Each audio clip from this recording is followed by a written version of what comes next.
Good morning everyone once again. हम लोगों ने काफ़ी कुछ डिस्कस किया एसएसबी के बारे में और आज जो मैं डिस्कशन करने जा रहा हूँ वो साइकोलॉजिकल टेस्ट के बारे में थोड़ा सा डिस्कस करेंगे हम लोग। साइक टेस्ट क्या होता है, जैसा कि मैंने एसएसबी में आपको बताया है कि मनसा, वाचा एंड कर्मणा। तो आप लोग खुद कैलकुलेट करके देखिए, अगर 5 डेज़ की एसएसबी इंटरव्यू है जिसमें से कि 3 तरह से आपका असेसमेंट होना है।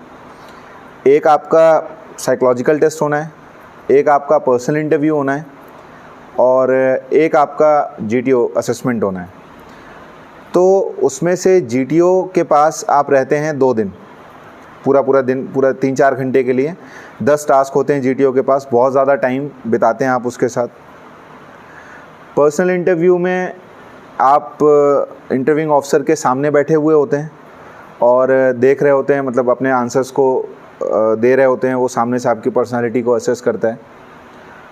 और साइक टेस्ट केवल 2.5 घंटे का, पूरे 5 दिनों में केवल 2.5 घंटे का टेस्ट होता है, जिसमें सीरीज़ ऑफ टेस्ट होते हैं। Thematical perception test, word association test, situation reaction test, self description test. इन टेस्ट की सीरीज़ होती है। अब डिफरेंट टेस्ट का अपना अलग अलग एग्जिस्टेंस होता है, whether it is personal interview, whether it is group discussion, group planning exercise, या फिर progressive group task, half group task, command task, group obstacle race, individual obstacles, personal interview. तो जो जितने भी वेरियस टास्क होते हैं एसएसबी में, उन सब की अपनी अलग अलग एग्जिस्टेंस होती है। उसी तरह से साइक टेस्ट की भी अपनी अलग एक एग्जिस्टेंस होती है। अगर आप एएफएसबी में हैं, एयरफोर्स के लिए इंटरव्यू देने के लिए गए हुए हैं, तो ये टेस्ट आपका पहले दिन होता है। अगर आप बाकी बोर्ड्स के लिए देने गए, नेवी या आर्मी के लिए, तो ये आपका सेकेंड डे होता है। अब इस टेस्ट में होता क्या है, तो इस टेस्ट की सीरीज़ का पहला जो टेस्ट होता है थीमेटिकल परसेप्शन टेस्ट। अब कैंडिडेट्स जो एसएसबी के होते हैं वो ये सोचते हैं कि कहानी लिखी क्या जाए या क्या सही और क्या गलत है। एसएसबी इंटरव्यू में कुछ भी सही और कुछ भी गलत नहीं होता। अगर ऐसा होने लगे तो जो रिकमेंडेड कैंडिडेट है उसके नोट्स आप ले लीजिए और आप उसी के नोट्स को प्रिपेयर कर लीजिए और अपना इंटरव्यू दीजिए और पास हो जाइए। प्लीज़ कम इन। लेकिन ऐसा नहीं होता। एसएसबी इंटरव्यू में hence it is a test of personality। तो your personality should be congruent। किस तरह से? अब थीमेटिकल परसेप्शन टेस्ट में एक पिक्चर दिख रही है जिसमें कि एक लड़का रनिंग कर रहा है, क्लियर। अब आपका वजन है 105 किलो, आपका वजन 105 किलो है, 80 किलो है। आप कैसे कोरिलेट कर पाओगे? अगर आप अपरसेप्शन का मीनिंग देखेंगे, अपरसेप्शन का मीनिंग होता है something that has already happen in your life और your spontaneous responses on which your imagination works, ठीक है, on the previous life experiences. तो रनिंग जब आ रही है तो आप रनिंग को देखते हो, तो आप क्या देखते हो उसमें रनिंग करते टाइम? ये चीज़ आती है। अब आपने कहा वो तैयारी करता था, वो अपने आप को फिजिकल फिट रखता था। अब साइकोलॉजिस्ट ने क्या किया, पीआईक्यू को पलट करके आपका वज़न देखा और सबसे ऊपर हाइट और वेट लिखा रहता है पीआईक्यू के। हाँ, एथलीट भी कह सकते हैं, कुछ भी, लेकिन वो मैच करना चाहिए। अब उसमें दिख रहा है आपका 85 kgs, 90 kgs हैं, आपकी फ़ोटो लगी है उसमें। आप कैसे मैच हो रही है? अब बताओ, पर्सनालिटी मैच हो रही है? नहीं हो पा रही है। लेकिन अब रनिंग करते दिखाना है तो आप ये भी दिखा सकते हो कि उसका वेट बहुत ज़्यादा हो रहा था और ओवरवेट की वजह से उसको सेल्फ रियलाइजेशन हुआ कि अब ये ठीक नहीं है, मेरा वज़न बढ़ना ठीक नहीं है। तो ही स्टार्टेड रनिंग और पहले दिन वो हार्डली 100 मीटर या 200 मीटर दौड़ पाया। फिर धीरे धीरे करके उसने अपने स्टैमिना को इन्हांस किया, अपनी डाइट को मेंटेन किया और धीरे धीरे करके आज वो 15 किलोमीटर्स रनिंग करता है और अपने आप को उसने फिट रखा है। और उसको देखते हुए उसके जो फ्रेंड्स हैं या उसकी जो सोसाइटी है वो और ज़्यादा मोटिवेट होती है। Your story should be progressive. आपकी स्टोरी प्रोग्रेसिव होनी चाहिए, यानी जो एंड होता है, what led to this situation, psych के आंसर लिखने के 3 तरीके होते हैं, what led to this situation, what is happening in the picture and what will be the possible outcome of that picture. अब सपोज इस कहानी का हम एग्जाम्पल लें।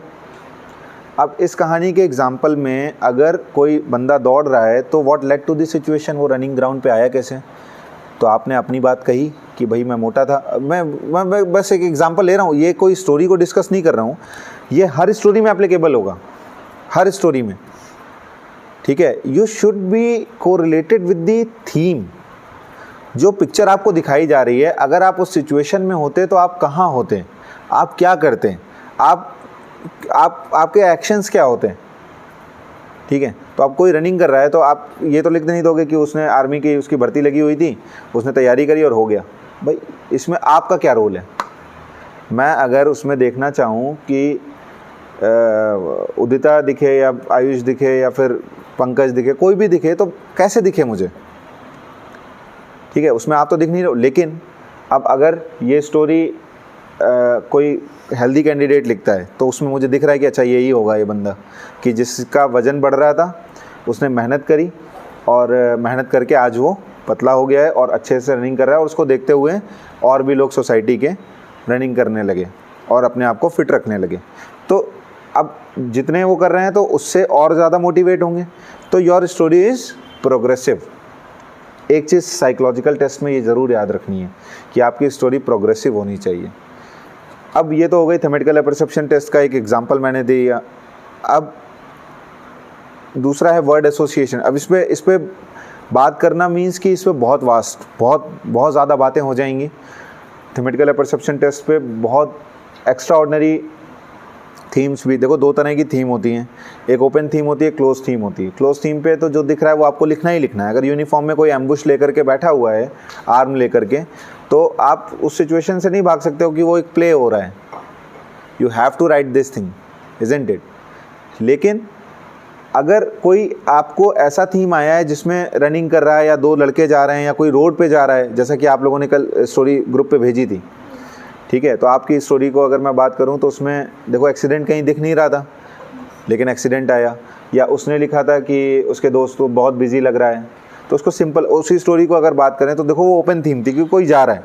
अब आप अगर जा रहे होते हो तो क्या करते हो? आप या तो क्लास से जा रहे होते हो, या तो स्कूल से जा रहे होते हो, या तो कोचिंग पढ़ाने जा रहे होते हो, या तो किसी काम से आ रहे होते हो, या दोस्तों से मिलने जा रहे होते हो। अब जैसे कल मैं पैदल चल रहा था, यस्टरडे और संडे। कल क्या हुआ, अब संडे था तो मैं थोड़ा देर से सो के भी उठा, तो early morning near by area में किसी का इलेक्ट्रिसिटी की गड़बड़ थी, तो केस्को से गाड़ी आई थी, उन्होंने उनकी तो बना दी और मेरी लाइट चली गई। तो अब मैंने कहा कि यार अब हर काम के लिए गाड़ी निकालना, एक्टिवा से जाना, क्या मतलब है? तो मैं पैदल ही गया था। तो बताओ कितनी अच्छी थीम है ये उसकी, कि वो अपना केस्को की रिपोर्ट करने जा रहा था क्योंकि उसके घर की लाइट नहीं आ रही थी। उसमें वो सिंपल जा ही तो रहा था लड़का, है ना। अब उसमें एक्शन क्या क्या हुए, उसने जा करके एक कंप्लेन रजिस्टर होता है, आपको ऑथेंटिक एक्शंस पता होने चाहिए चीज़ों के। कंप्लेन रजिस्टर में जा करके उसने रजिस्टर करी कंप्लेन अपनी, कंप्लेन नंबर 1 होता है, वो कंप्लेन नंबर आपको मिलता है। उसके बाद एक इंटीमेटेड टाइम मिलता है वहाँ पर कि इस टाइम तक गाड़ी आएगी, और जो गाड़ी का ड्राइवर है उसका नंबर आपको प्रोवाइड किया जाता है कि आप इससे बात करते रहिए और ये इतने सो टाइम में आ जाएगा। अब वो कंप्लेन करके मैं वापस आया, तो मीनवाइल लेट हो गया, वो नहीं आए। मैंने कॉल किया तो वो कहीं स्टक हुए थे, क्योंकि कल आंधी वगैरह भी आई थी, तो कहीं पे कुछ डैमेज हो गया था, तो वो बनाने में लगे हुए थे। अब देखो, अब ये मैंने जानबूझ के क्रिएट नहीं किया प्रॉब्लम, ये रियलिस्टिक है कि मौसम अच्छा था संडे, कल फैक्ट है कि आंधी वगैरह आई थी। तो मैंने क्या किया, मैंने कहा कि चलो ट्राई करते हैं। मैंने एक इलेक्ट्रीशियन को बुलाया और नियर बाई घर से जो केबल जाती है, और पोल पे तो नहीं चढ़ाया उसको, लेकिन नियर बाई में ही उसने चेक किया और कुछ गड़बड़ थी, उसने बना दी। फिर मैंने जाकर कंप्लेन कैंसिल कर दी और उस पर साइन कर दिया अपना, उस पर सिंपल सॉल्यूशन हो गया। तो कोई बंदा कभी जाता है तो किसी भी काम से जा सकता है। तो हमें वहाँ ना एक्सीडेंट दिख रहा है, हमें वहाँ ना बिजी शेड्यूल दिख रहा है, हमें ना वहाँ कोई दोस्त दिख रहा है, ये सब हमने ही तो इमेजिन किया। अब what led to this situation, तो वो आ गया पिक्चर में, लेकिन हो क्या रहा है, वो जा रहा है, अब कुछ सोचते हुए जा सकता था, वो खुश होकर के जा सकता था। अब बताओ ये जो सामने रोड दिख रही है ये वैसी तो रोड थी जिस पे वो जा रहा था, है ना। तो हम लोग इमेजिन तो कुछ भी कर सकते हैं। जब आप साइकोलॉजिस्ट की ब्रीफिंग सुनते हैं तो साइकोलॉजिस्ट क्या कहता है एसएसबी में, it is a test of your imagination. ये जो टेस्ट है ये आपकी इमेजिनेशन का है, आप कैसे इमेजिन करते हो चीज़ों को, ठीक है। तो ये हो गया थीमेटिकल परसेप्शन टेस्ट की थोड़ी सी बात। अब मैं कुछ उन थीम्स की बात करना चाहता हूँ जिससे बच्चे डरते हैं। जैसे कोई किसी को बैक स्टैप कर रहा है, पीठ में छुरा भोंक रहा है, कोई एक्सीडेंट सीन आ गया, कोई कैनन वाली स्टोरी आ गई, कोई और भी डिफरेंट थीम आ गई। तो इस थीम पे लिखना क्या है, इन थीमों पर आपको अपनी लाइफ में झांकना है कि अगर आप वहाँ होते, अगर कोई एक्सीडेंट का सीन है और मान लीजिए आप वहाँ से जा रहे हैं तो आप क्या करेंगे। ज़रूरी थोड़ी ना आपके सामने कोई एक्सीडेंट हुआ ही हो, अगर हो तो आप क्या करेंगे बताइए। तो सबसे पहले तो उसका काम है उसको जहाँ से ब्लीडिंग वगैरह हो रही है उसको फर्स्ट एड देना।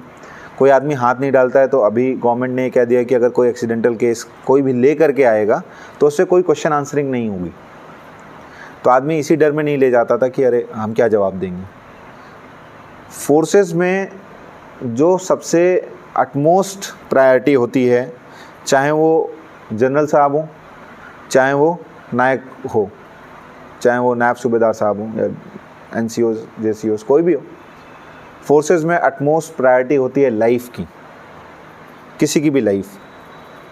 तो आप क्या करोगे, आप उसकी ब्लीडिंग को रोकोगे, आप उसको नियर बाई अगर कोई मेडिकल शॉप है वहाँ से कॉटन वगैरह ले करके वो कर दिया, नहीं तो अपनी शर्ट को यूज़ कर दिया। आपने सोशल मीडिया पे कई एग्जांपल देखे होंगे कि किसी सरदार ने अपनी पगड़ी खोल करके और वो उससे फर्स्ट एड प्रोवाइड किया। आपने स्ट्रेचर बना दिया। स्ट्रेचर कैसे बनता है, 2 शर्टें उतार दो तो 2 हाथ इधर 2 हाथ उधर, उन शर्टों को बांध दो, आसपास पेड़ दिखा, बल्ली तोड़ी, स्ट्रेचर बन गया, ठीक है। उस एक्शंस को आपको लिखना है। अब ये आपको इमेजिन करना है, अब आपने कभी किया ही नहीं है तो चलते फिरते थीम्स को पकड़ना होता है। इस तरह से ओपन थीम्स में थीमेटिकल परसेप्शन टेस्ट की ओपन थीम कवर अप हो जाती हैं। क्लोज थीम में आप बाउंड होते हो, जैसे किसी किले का सीन है, कोई किला दिख रहा है आपको, अब आप किले में गए हो कि नहीं गए हो। हेंस हो सकता है कि आप RDC करी हुई है 2023, लाल किले ले जाते हैं, देखा होगा वहाँ पर, ठीक है। तो आप वो कहानी लिख सकते हो। अब आपके PIQ में कुल मिलाकर के हमको अपने पर्सनल इन्फॉर्मेशन क्वेश्चनआयर को अपने साइक के डोजियर से मैच करना है। आपने जो कुछ भी किया है आप उसी पे कहानी लिखो। आपने किसी दोस्त की मदद करी कहीं, आप वो लिखिए। आपने कभी ब्लड डोनेशन किया, आप वो लिखिए। आपने कोई स्पोर्ट्स खेला, आप वो लिखिए। उससे क्या होता है कि आप अपने एक्शंस को एक सरकमफेरेंस दे देते हो कि आप उतना ही सोच रहे हैं। नहीं तो जितना दिमाग, जितनी इमेजिनेशन उतना भागेगा इधर उधर कि हम क्या लिखें।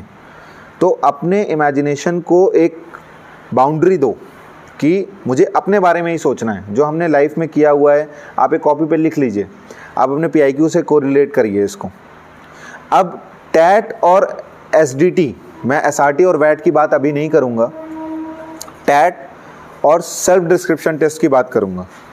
अब थीमेटिकल परसेप्शन टेस्ट का आपको पता लगा कि किस तरह से करना है। अब बात आती है सेल्फ डिस्क्रिप्शन टेस्ट की। साइकोलॉजिस्ट जो होता है वो 70% असेसमेंट अपना आपकी थीमेटिकल परसेप्शन टेस्ट को असेस करके निकाल लेता है कि आप किस तरह की पर्सनालिटी हो।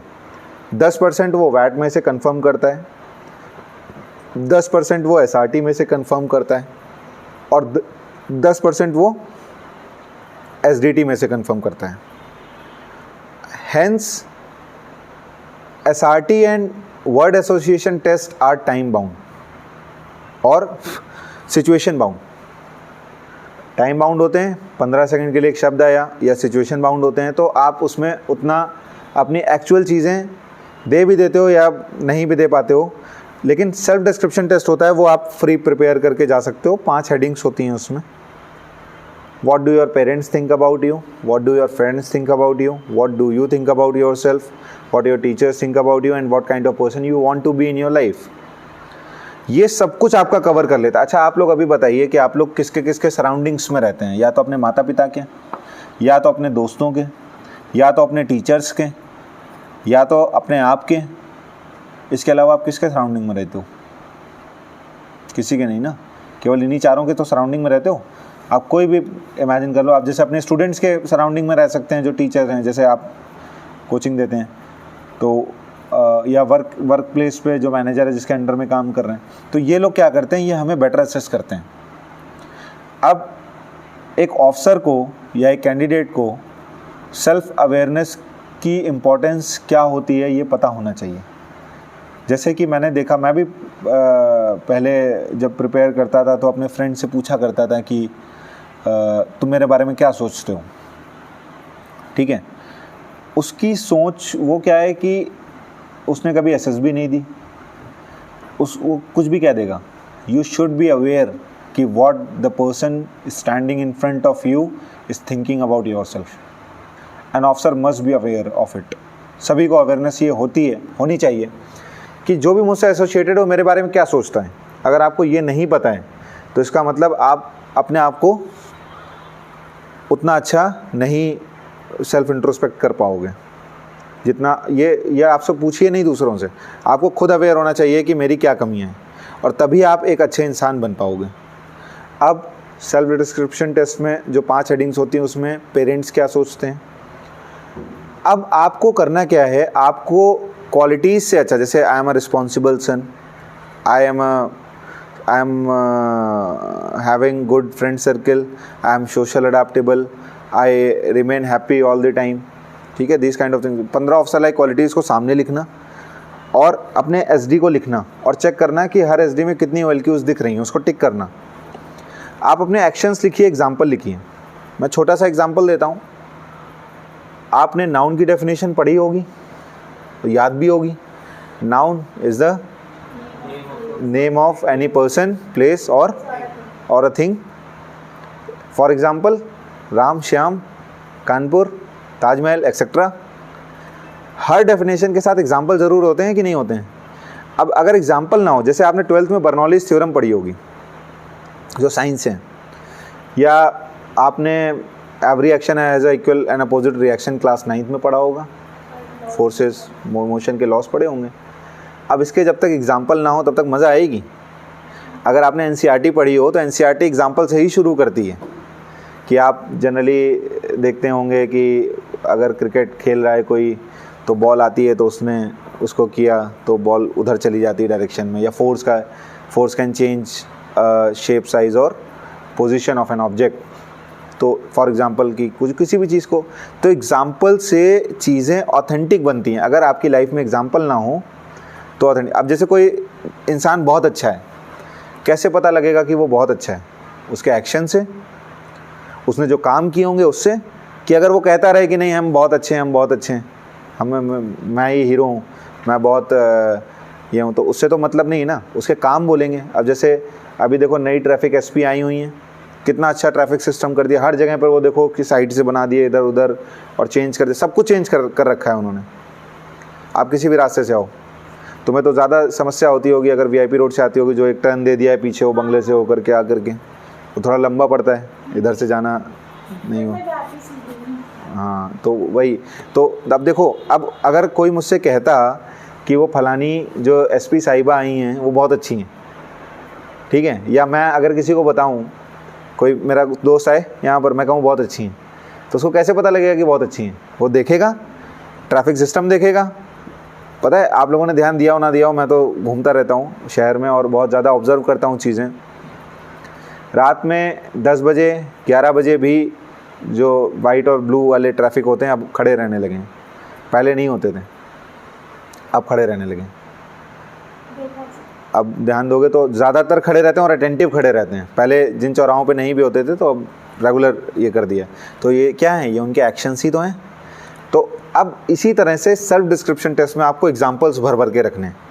आपके टीचर्स आपको अच्छा क्यों मानते हैं, आप उसके एग्जाम्पल दीजिए। As I complete all my work and class work and homework, my notebooks are up to date. किसी टीचर को बच्चा क्यों पसंद आएगा? बीइंग अ टीचर, मैं अगर मैंने कोई काम दिया आप लोगों को, मैं एकेडमिक्स का भी पढ़ाता हूँ, मेरे कोचिंग में काफ़ी सारे हैं बच्चे, मैंने कोई काम दिया और बच्चा काम करके आया तो क्या होता है, मुझे अच्छा लगता है। इसी तरह से आप एक अच्छे स्टूडेंट तभी होते हो जब टीचर के बताए हुए रास्ते पर चलते हो।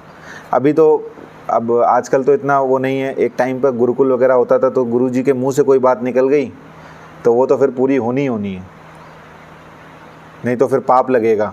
ये पहले हुआ करता था, पहले के टाइम पे जब सतयुग होता था, द्वापर युग होता था, गुरु की भूमिका। तो टीचर एक बच्चे को अच्छा सोचता है, ये इसलिए नहीं सोचता है कि वो अच्छा है, उसके वर्क को देख करके, उसके अटेंटिवनेस को देख करके, उसके क्लास में बिहेवियर को देख करके, उसका दूसरों के लिए कोऑपरेटिव नेचर को देख करके, है ना।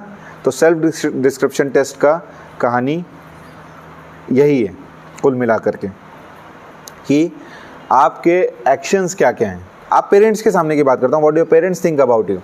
अब आप देर से सो करके उठ रहे हो, माता पिता क्या सोचेंगे आपके बारे में, आप खुद बताइए। और सोचेंगे ही, वो किसी से कह तो पाएंगे नहीं। लेकिन अगर आप जल्दी सो करके उठ रहे हो, आप सारे काम टाइम पे कर रहे हो, आप अपने गोल के लिए पढ़ाई कर रहे हो अच्छे से, आप अपनी चीज़ों को मैनेज अच्छे से कर रहे हो, आप अपनी लाइफ को अच्छे से मैनेज कर रहे हो, आपकी कोई शिकायत नहीं आती है, आपके पेरेंट्स किसी से मिलते हैं तो आपकी वो बढ़ाइयाँ ही करता है। ये एक्शंस ही तो हैं, आपके एग्जाम्पल ही तो हैं। आपको यही करना है, आपको अपने एक्शंस को ढूंढना है और फिर एसडी में लिखना है। कोई ज़रूरत नहीं, बनावटी एसडी का कोई रीज़न नहीं है। आपको बनावटी एसडी थोड़े कम टाइम के लिए ही ज़िंदा रहेगा, लेकिन जो ऑथेंटिक एसडी है वो आएगा आपके एक्शन से, आपके बातों से। आपने जो कुछ किया, आपने किया है तो आप ढूंढिए, उसको लिखिए कि माता पिता मेरे बारे में क्यों सोचते हैं ऐसा। मैं सुबह निकलती हूँ, कमा रही हूँ, अपना साइकिल है, जिन लिमिटेड रिसोर्सेज में मैं सर्वाइव कर लेती हूँ, मुझे ज़्यादा रिसोर्सेज की ज़रूरत नहीं है। वरना 10th क्लास में बच्चा पास होता है, कहता है मुझे एक्टिवा दिलाओ, मैं स्कूल नहीं जाऊँगा। हाँ, मैं पढ़ाता हूँ बच्चों को, वो उनको तो 2 कदम चलने के लिए लाइफ की रियलिटी ही नहीं पता है उनको तो ये चाहिए। मेरे पास हैं स्टूडेंट्स ऐसे कई सारे, लेकिन जो लिमिटेड, तो my parents feel happy by seeing that I am surviving in limited resources. I do not expect things from them. They feel proud. ठीक है, आपके एक्शंस हुए उससे। न्यूज़पेपर में फ़ोटो आई है, मैंने बहुत अच्छा परफॉर्म किया है, इतना आउटस्टैंडिंग, उनको बहुत खुशी होती। आप इन चीज़ों को लिखिए, आप क्वालिटी पे फोकस मत करिए। I am a responsible son, I do all house work, ये वो। आप अपने एक्शंस को ऑथेंटिक बनाता है। पता है, साइकोलॉजिस्ट जब आपकी रीड करता है तो आपका मन छू लेता है। वो आपको साइक का मन छू लेना है बस, और वो एसडी आपके इंटरव्यूइंग ऑफिसर के पास होगा। वो जब पढ़ेगा तो उसको पता रहेगा कि ये बंदा कैसा होगा, ये पहले से माइंड मेकअप रहेगा उसके मन में। हाँ जी, एसडी रहता है कि पूरा एसडी, केवल एसडी, पूरा डोजियर नहीं रहता? वो पार्शियलिटी हो जाएगी आपके सिलेक्शन में। डोजियर अगर रहेगा तो सिलेक्शन में वो बायस नहीं हो जाएगा। इंटरव्यूइंग ऑफिसर अगर देख लेगा, अरे ये क्या कहानी लिखी है, तो बायसिंग हो जाएगी। वो बस ये है कि सिंपल, या थोड़ी रिपोर्ट बहुत होती है, वो अनचेक्ड एसडी रहता है, वो भी चेक्ड भी नहीं, अनचेक्ड। तो इस तरह से। अब what do your friends think about you. Friends की थिंकिंग की बात करते हैं। टीचर्स का और पेरेंट्स का समझ में आ गया। फ्रेंड्स की थिंकिंग क्या होती है कि फ्रेंड्स के साथ आप रहते हो, आप जो बात अपने माता पिता से नहीं शेयर कर सकते हैं, अपने टीचर से नहीं शेयर कर सकते हैं, वो आप अपने फ्रेंड से शेयर करते हैं। फैक्ट है, इसमें कोई दो राय नहीं है। आपकी सारी वो डार्क सीक्रेट्स हों या कैसी भी बात हो, आप अपने फ्रेंड से धड़ल्ले से बात कर लोगे। आप हेजिटेट करोगे अपने माता पिता से, अपने टीचर से बात करने में, उसमें है कि नहीं ये बात। तो फ्रेंड्स का एक बहुत इंपॉर्टेंट रोल होता है हमारी लाइफ में। अब वो भी हमारे एक्शन को देख करके ही, एक होता है ना कि रेपो बिल्डिंग होती है, मतलब जैसा हम एक्ट करेंगे वैसा ही सामने वाला हमारे लिए करेगा, ऐसे ही नहीं। अब वो ये ट्राइपॉड और ये देने उतनी दूर से आए, मैं तुम्हारा टाइम वेस्ट हो रहा था, मैंने कहा कि तुम चलो बिटिया, मैं उनको आगे भेजता हूँ। क्यों किया उन्होंने? कुछ तो मेरा रहा होगा, है ना, कि जो बात नहीं कैंसिल हुई या फिर रिस्पेक्ट करी उन्होंने, मेरी बात की वैल्यू रखी। वरना कौन आदमी हेडेक लेता है इतनी कि वो पहले मेरे घर जाए, मेरे घर से ये चीज़ें उठाए और फिर उसके बाद फलानी जगह जाए, तो वो पकड़ाए फिर वो वापस घर जाए। तो किसी के पास इतना टाइम नहीं है आज के टाइम पर। लेकिन your actions and your rapport building enhances bonding with your friends, और ये फैक्ट है। अब फ्रेंड्स के साथ हम इंजॉय करते हैं, हम बातें शेयर करते हैं, हम टाइम स्पेंड करते हैं। क्या आप कार के इग्निशन वाली चाबी हो या फिर आप वो स्पार्क हो जिसकी वजह से कार स्टार्ट होती है? वो आपको डिसाइड करना है। Be a spark. चाबी जितनी घुमा लो, स्पार्क नहीं होगा तो नहीं होगी कार स्टार्ट। तो इग्निशन की चाबी तो सब घुमा लेते हैं, लेकिन वो स्पार्क तक पहुंचो। फ्रेंडशिप को मेंटेन करने के लिए आपको रेपो बिल्डिंग की बहुत ज़्यादा ज़रूरत होती है। आपके फ्रेंड्स क्या ऐसे हैं जो आपके बिना कभी कोई प्लान नहीं बनाएंगे? क्या आपके फ्रेंड्स ऐसे हैं जो आपके डिसीजन की रिस्पेक्ट करेंगे? जैसे कई बार होता है कि अरे पिक्चर देखने जाना है, आपने कहा कि नहीं मैं नहीं, तो ऐसा तो नहीं है कि वो कहना अच्छा ठीक है ये नहीं जा रहा है तो कोई बात नहीं हम लोग चलते हैं। मेरे तो ऐसे नहीं है फ्रेंड्स। मैं तो सारे फ्रेंड्स मतलब मेरे यस के साथ हाँ ठीक है चलो चलते हैं, अगर नहीं है तो दे विल वेट कि चलो किसी नेक्स्ट डे चलेंगे, लेकिन साथ में चलेंगे। क्या आपने ऐसा बनाया है चीज़ें? आप खुद सोचिए और उसी को ही एसडी में लिख देना है। क्या आपके दोस्त ओपन हार्ट बातें शेयर करते हैं आपसे? क्या कभी किसी दोस्त ने आपसे ऐसी बातें शेयर करी हैं जो आपको खुद लगता है कि वो किसी से नहीं कर सकता? तो इसका मतलब उसको आपके ऊपर कॉन्फिडेंस है, उसको आपके ऊपर भरोसा है कि आप उसकी बात को समझोगे। और आज के टाइम पर 3 तरह की पर्सनालिटी होती हैं। एक वो जो आप सबको दिखाते हो, एक वो जो आप अपने क्लोज वंस को दिखाते हो, और एक वो पर्सनालिटी होती है जो केवल आपको पता रहती है और वो किसी दूसरे को नहीं पता होती। और साइकोलॉजिकल टेस्ट वही होता है कि वो तीसरी पर्सनालिटी को आपकी देखना चाहता है। एसएसबी का साइक टेस्ट होता है वो कि आप एक्चुअल में क्या हो, जो केवल आपको पता है। इसीलिए जो सेल्फ डिस्क्रिप्शन टेस्ट होता है, सेल्फ को डिस्क्राइब करना, वो इतना अहमियत रखता है आपके साइक के डोजियर में। और it should be directly proportional to your TAT वैट एंड एसआरटी। और ये केवल ऑथेंटिक उसी से होगा जब आप अपने रीजंस लिखोगे, एग्जाम्पल लिखोगे और चीज़ों को ऑथेंटिकेशन प्रोवाइड करोगे। बात समझ में आई कि नहीं आई? अब टीचर्स हो गया, पेरेंट्स हो गया, फ्रेंड्स हो गया। एक्शंस मैं नहीं बता रहा हूँ, एक्शंस आप लिखना कि उनको क्या चीज़ें पसंद है आपका। अब जैसे मेरे फ्रेंड्स हैं, मैं एक एग्जांपल देता हूँ छोटा सा। They respect me, they respect मी। आप लोग ये चीज़ नहीं लिख सकते हो अगर अनलेस एंड अनटिल आप फील नहीं करते हो। मेरे सारे फ्रेंड्स मेरी रिस्पेक्ट करते हैं। क्यों? रीज़न है उसके पीछे। They see my struggle, they see my smiling face behind my struggle, they see all my rejections, ठीक है। And after that they see the smiling face of mine कि हाँ भाई ये बंदा, इसको कोई नहीं तोड़ सकता। ये जब खुद ही इसको तो हालात नहीं तोड़ पाए तो उसको कौन तोड़ेगा। और मैं ऐसे ही एकदम खिला हुआ रहता हूँ हमेशा, हंसते हुए। उनको लगता ही नहीं कि कुछ गड़बड़ भी है इसकी लाइफ में। क्या चीज़, वो माई फ्रेंड्स नो मी, जानते हैं, बहुत अच्छे से जानते हैं। तो एक वो वाला फैक्टर है उनके मन में मेरे लिए, और ये फैक्ट है। इसी तरह से आप खुद सोचिए कि आपको अपनी फ्रेंड सर्कल में कैसे। अब ये चीज़ मैं लिख सकता हूँ, आप नहीं लिख सकते हो। और मैं लिखूंगा और ये मेरे साइक के टैट में भी दिखेगा, वैट में भी दिखेगा, एसआरटी में भी दिखेगा, हर जगह दिखेगा और यहाँ पे मैच भी होगा। अब आपको खुद सोचना है कि आपके फ्रेंड सर्कल में क्या ऐसी चीज़ें। अब वो मेरी बात कभी नहीं काटते, कभी भी। ईश्वर की कृपा से बहुत कम, ऐसा मैं नहीं कह रहा हूँ मैं बहुत हीरो हूँ या वो हूँ, बहुत कम मुझे ज़रूरत पड़ती है फ्रेंड। ऐसा नहीं पड़ती ही नहीं है, पड़ती है। मेरे फ्रेंड्स स्ट्रेंथ होते हैं आपकी। मेरे पास पैसा भले ही नहीं है, मेरे पास लोगों की पावर है जो मुझसे दिल से जुड़े हुए हैं। वो रेडी है मेरे लिए, मुझे पता है। हालांकि मैंने कभी बोला नहीं या कहा नहीं, या जिनसे कहा वहाँ रिस्पेक्ट भी हुई मेरी, और एक्सपेक्टेशन नहीं है। क्या फलाना ये करे, एक नहीं करे, ठीक है मैं समझता हूँ कि मैं बिज़ी रहता हूँ तो वो भी बिज़ी हो सकते हैं किसी जगह पे, तो ये बुरा भी नहीं मानना। तो इस तरह की चीज़ों को जो साइकोलॉजिस्ट की फीलिंग्स को टच करें आपको ऑन पेपर लिखना है और सोचना है इस बात को, what kind of person you are. ठीक है, अब जो आपने पेरेंट्स की थिंकिंग, टीचर्स की थिंकिंग और फ्रेंड्स की थिंकिंग लिखी है, वही थिंकिंग आपकी खुद की होती है। क्यों? Because beauty lies in the eyes of beholder. आपने खुद देखा है कि वो क्यों सोच रहे हैं ऐसा। मैंने क्या कहा, आप दूसरों से पूछने की ज़रूरत ही नहीं है, आप खुद इतने कैपेबल हो। What kind of person you are, तो उन तीनों का जो मिक्सी में ग्राइंडर करके निकल के उड़ेला जाएगा, वो what kind of person you are अपने आप आ जाएगा।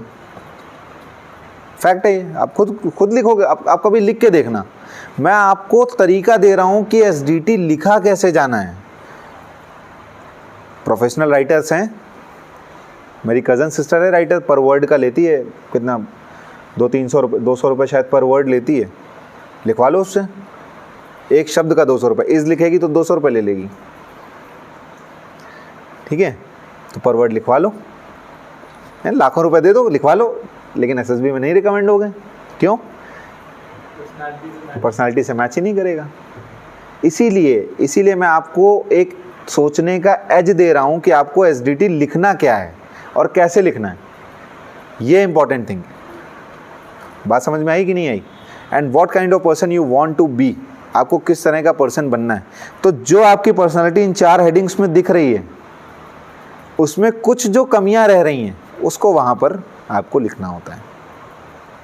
जैसे मैं अपने दोस्तों को और ज़्यादा समय देना चाहता हूँ, मैं अपनी पढ़ाई को ज़्यादा समय देना चाहता हूँ, मैं सोशल बहुत ज़्यादा एक्टिव हूँ, मैं अपने पेरेंट्स को एक लैविश लाइफ प्रोवाइड करना चाहता हूँ, अपने रिलेटिव्स को, कुछ भी लिखना चाहते हो तुम, what kind of person you want to be in your life, आप किस तरह के पर्सन बनना चाहते हो। आप एक ऐसे पर्सन बनना चाहते हो जो गिवर हो।